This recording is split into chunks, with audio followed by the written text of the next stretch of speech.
كتعرف شنو هو أكبر مرض كيطيح فيه الإنسان؟ ماشي هو قلة الإمكانيات، إنما الكبر والغرور، حيت اللي كيظن راسو فوق الجميع الله تعالى كيعلمو درس ما كينساه. قال الله تعالى في كتابه الكريم: إن الله لا يحب كل مختال فخور، بمعنى أن اللي كيتكبر للناس ما محبوش عند الله وخا يكون ناجح.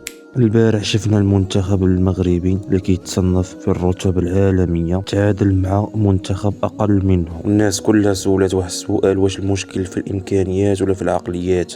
اللي كيخرج شي واحد وكيقول لك انا ما كاينش اللي بحالي وانا اللي غادي نربح الكاس وما تقدروش تربحوا الكاس بلا بيا، هنا ما كتبقاش ثقه في النفس، هنا كتولي تزكيه النفس. والدين الاسلامي علمنا ان اللي كيزكي راسو كيطيح ديما.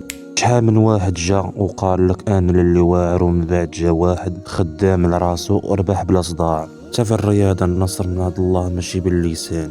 هاد الفيديو ماشي شماتة وماشي حقد، هاد الفيديو تذكير لأي واحد فينا، سواء لاعب سواء مدرب سواء شخص عادي. عندك تقول انا وتنسى الله، واخا تكون في الرتبة 12 فاش كينسى الانسان التواضع كيوصل الدرس في الميدان.